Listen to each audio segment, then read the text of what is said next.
This week's episode of the ArtTactic Podcast is brought to you by ArtTactic.com, where you can now check out our latest report, the Luxury Raw Facts Auction Review Report, examining the first quarter of 2025, specifically looking at over 1,900 sales focused on jewelry, watches, wine, and other accessories. And you can save 15% on this report and all reports on ArtTactic.com by being a loyal podcast listener.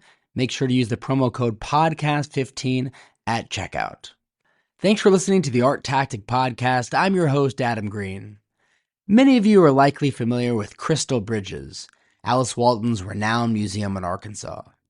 But until recently, I wasn't aware of a fascinating nonprofit foundation that they've launched called Art Bridges. This foundation is working to transform museum partnerships and support regional museums across the U.S. And Art Bridges actually has its own impressive collection, which it regularly lends to museums, and they also facilitate and subsidize loans from other partner collections. While artwork loans to museums are common, this area of the art world really doesn't get a lot of attention. What works well in the process? Where are there opportunities for improvement? How does it even work? And is there room for innovation in this space? In this week's episode, we dive into these topics with Anne Kraybill, CEO of Art Bridges. We hope you enjoy the conversation. Thanks so much for listening.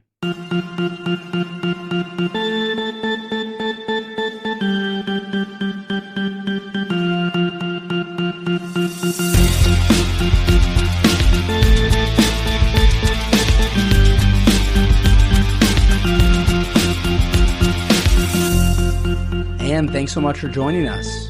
Thanks for having me, Adam. Absolutely. I'm thrilled to have you on and excited to chat a little bit about Art Bridges, as well as really just art loans and how they work from one museum to another. Of course, this is happening regularly around the world, but the intricacies of how that actually works, I don't think it's been discussed very much. But I think a great place to start is to tell us a little bit more about Art Bridges. I wasn't that familiar with it until recently.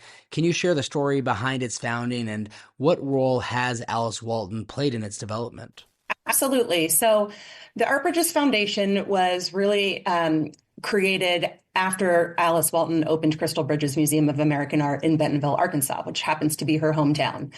And there was a lot of skepticism on the, East Coast and West Coast of, I can't believe they're going to take all this art into Arkansas where it's not going to be appreciated. But I think Crystal Bridges has proven itself to be an incredibly beloved institution with over 1 million visitors a year for a population the size of 50,000. Certainly it is a lot of people looking at that art.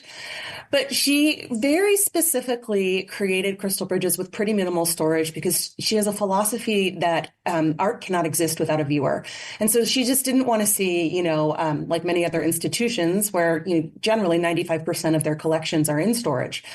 So she came up with this idea of, couldn't we help support institutions in art sharing by getting art out of storage and redistribute it across the country? So I like to think of Art Bridges kind of as the interlibrary loan network for art museums, where we work with partners that have either really deep collections or even partners that have smaller collections, but just some gems in there and not enough gallery space, and broker loans between them, and then support those loans with really innovative programming as well. Well, it's really incredible, all the work that you're doing. And I want to ask you a little bit more about art loans and how exactly they work, because I think many people, even collectors who lend works to museums, may not fully understand the challenges surrounding museum loans.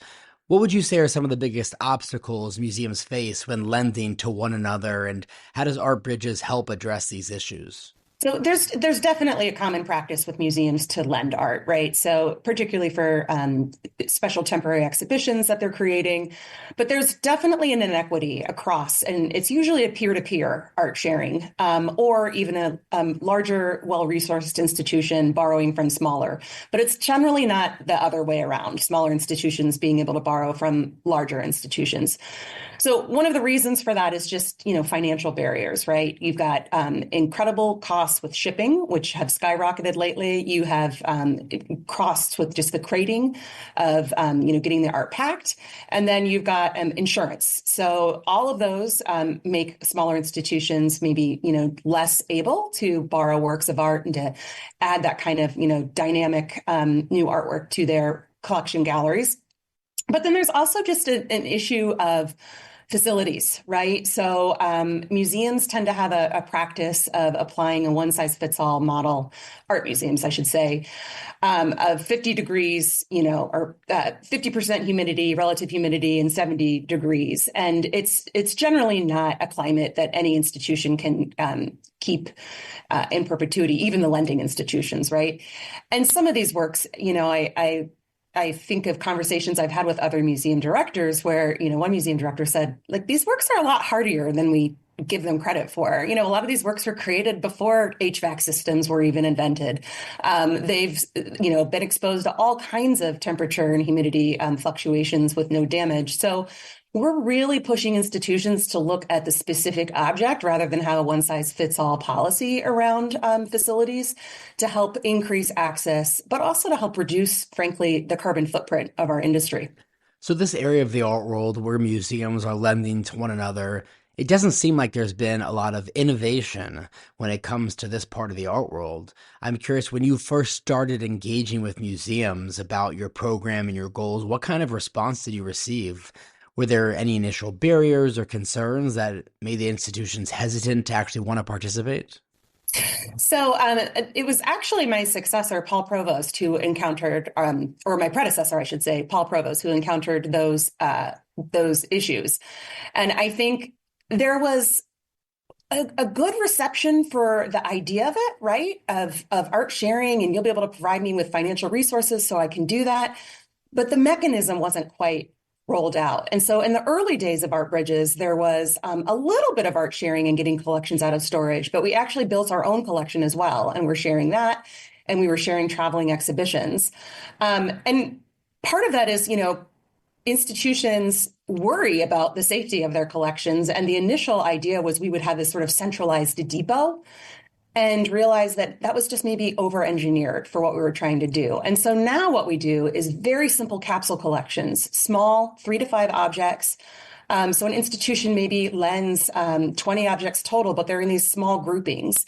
And it's just a much lighter lift so that they don't feel like they're kind of overburdened. And then borrowers can kind of assemble these capsule collections. So if they wanted to borrow just one capsule or, as many as they wanted, and create really wonderful exhibitions out of them, again, without it having to be this over-engineered or centralized process where we're just moving art literally from point A to point B. And it'd be great if you could share maybe a few success stories, examples really of how Art Bridges has helped certain museums and even communities gain greater access to important works of art that they may have not been able to otherwise. Absolutely. So a great example is the Huntsville Museum of Art. They had a good core collection of American artworks. And I should specify that we really do focus our lending on American art.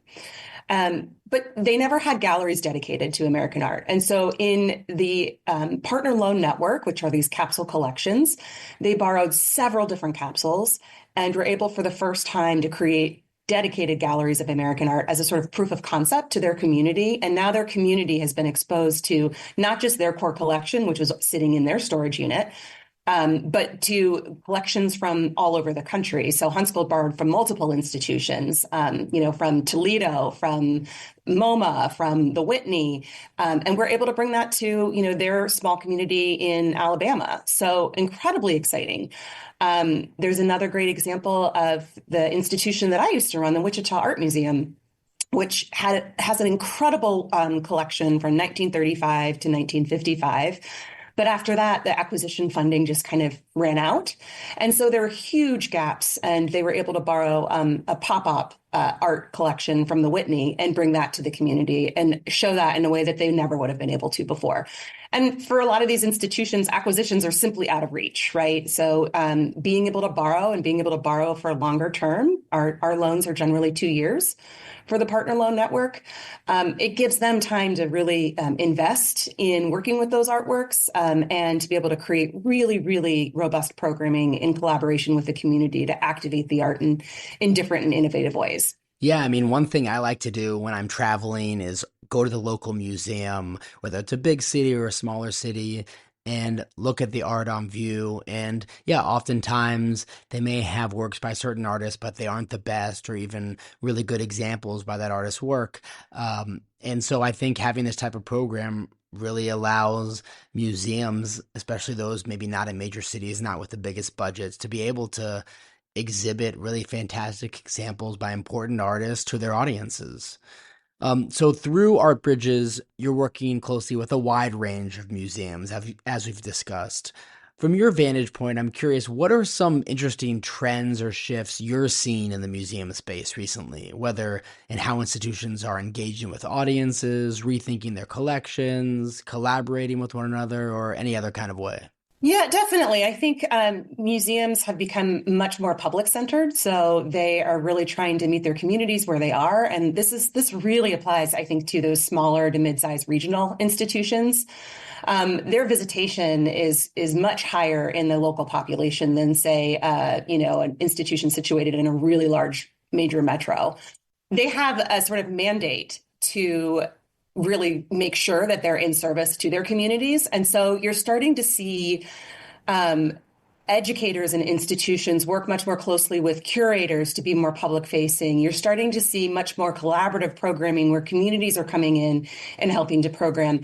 You're starting to see museums completely shift, their hours to be more accessible to the working public. You're also starting to see museums try to think of themselves as spaces for wellness. That's certainly something that within our ecosystem we're thinking about. People, and particularly today, people are incredibly divided and isolated. So how can we create a space in a museum to bring people together, to provide some respite to, all of the chaos that's happening in the world outside? And then you're also just seeing museums being more playful and having fun. You can see that in different ways in which exhibitions are being designed. So this idea of like a really immersive experience. I think about the new reinstallation of the American art collection at the Brooklyn Museum. And it's just, it's like salon hang, completely immersive experience. And you're starting to see, I think, within interpretation, not just this kind of,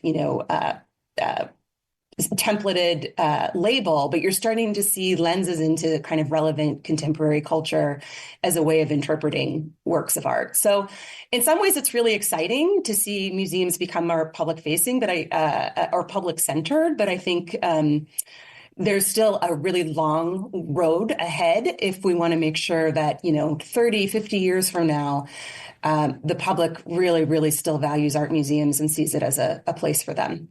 And so we've been focused predominantly on museums lending to one another during our conversation here. But for those in the art world, whether they're collectors, artists, galleries, anyone else who want to get involved, is there a way for them to engage with Art Bridges?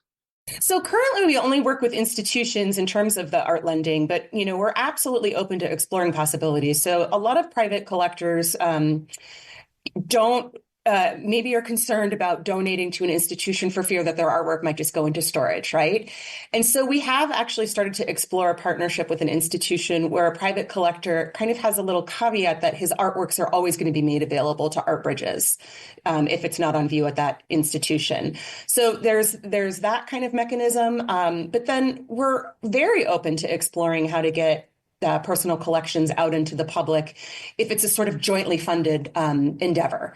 So if somebody has a incredible private collection that they want to make sure has exposure, we would definitely welcome an opportunity to talk with them and think about how we could come together collaboratively to share that with public-facing institutions. And thanks so much again for coming onto the podcast and telling us a little bit more about Art Bridges and all the great work you're doing, as well as sharing your really unique perspective on certain trends in the museum space. And if our listeners want to learn more about Art Bridges, what's the best place for them to go? So if you want to visit artbridgesfoundation.org, you can see all of the artworks that we have available, learn about all of the programs that we fund, and then you can follow us on social media as well. Great. Thanks so much again, Anne. All right. Thank you, Adam.